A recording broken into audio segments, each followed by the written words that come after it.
जय श्री राम। विंध्यगिरि की गति को अवरुद्ध कर देने वाले परम तेजस्वी अगस्त्य मुनि का आश्रम अत्यंत मनोहर था। वहाँ प्रत्येक ऋतु में सुंदर सुंदर पुष्प एवं सुस्वादु फल लगे रहते थे।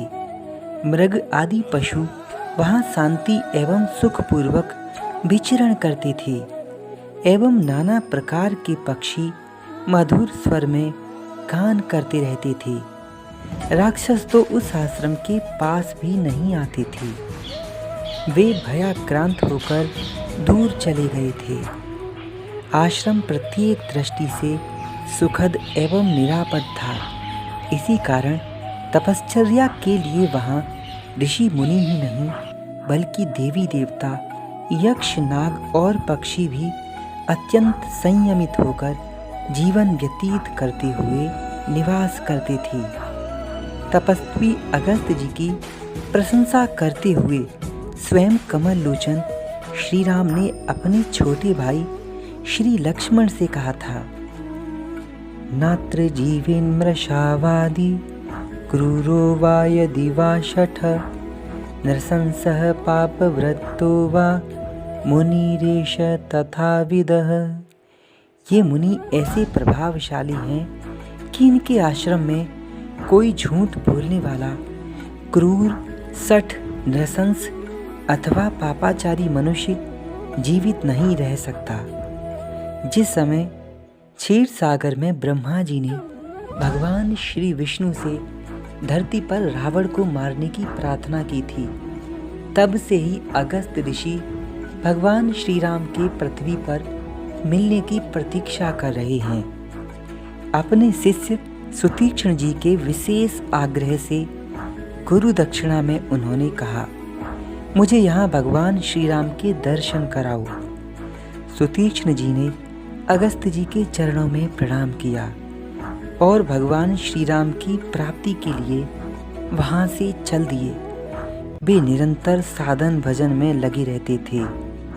श्री राम के चरणों में उनकी भक्ति अत्यंत अनुपम थी और इसी कारण श्याम सुंदर श्री राम ने माता सीता एवं लक्ष्मण जी के साथ उन्हें दर्शन दिया।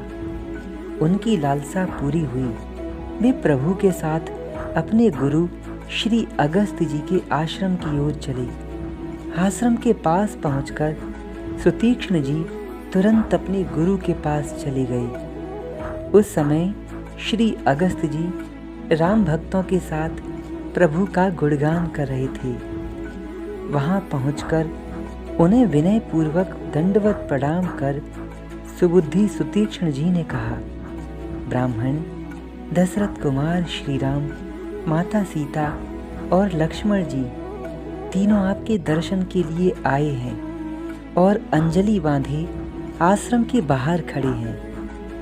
इस संवाद में कितना सुख था, इसे परम भक्त श्री अगस्त्य जी ही जानते होंगे। सुनत अगस्त्य तुरत उठि धाय। ये सुनते ही अगस्त्य ऋषि आश्रम के बाहर की ओर भागे, जहाँ भगवान खड़े थे। मुनीश्वर को आते देखकर भगवान श्री राम ने लक्ष्मण और माता सीता के साथ पृथ्वी पर दंड के समान लेटते हुए उन्हें दंडवत प्रणाम किया। तब मुनिराज ने तुरंत ही श्री राम को उठाकर प्रेम पूर्वक हृदय से लगा लिया और उनके शरीर स्पर्श से प्राप्त हुए आनंद से मुनिराज के नेत्रों में आंसुओं की बाढ़ आ गई थी। फिर अगस्त्य जी ने बड़े ही प्रेम से भगवान से कुशल क्षेम पूछी। प्रभु श्री राम ने अमृतमय वचनों से अगस्त्य जी का रोम रोम पुलकित कर दिया। उन्होंने लक्ष्मण एवं सीता सहित अपने प्राणाधार श्री राम को सुंदर आसन दिया। आसन देकर अर्घ्य दिया, जलपान कराया और आश्रम के सुंदर सुंदर फल भगवान श्री राम को खिलाए।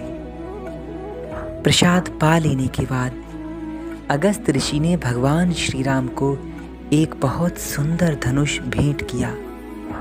उन्होंने कहा, प्रभु ये वही धनुष है जिस धनुष से भगवान विष्णु ने पहले बड़े बड़े राक्षसों को मारा है और उसके बाद 2 सुंदर तरकश दिए, वे अक्षय तरकश कभी खाली नहीं होते थे। एक सुंदर रत्न जड़ित तलवार भी भगवान को दी और कहा, प्रभु आगे युद्ध के समय ये सब आपके काम में आएंगे। भगवान श्री राम ने प्रेम पूर्वक मुनि की भेंट को स्वीकार कर लिया और फिर उनसे पूछा, महामुनि आप मुझे कृपा पूर्वक ऐसा स्थान बताइए जहाँ जल एवं पुष्प फल आदि का सुविधा हो। मैं वहाँ कुटी बनाकर रहना चाहता हूँ। अपने परम आराध्य श्री राम की बात सुनकर अगस्त्य जी फिर से रोने लगे। बोले, प्रभु आप तो सर्वदर्शी हैं, घट घट वासी हैं, फिर भी मुझसे पूछ रहे हैं आपसे क्या नहीं छिपा है, जरा आप मुझे बता दीजिए।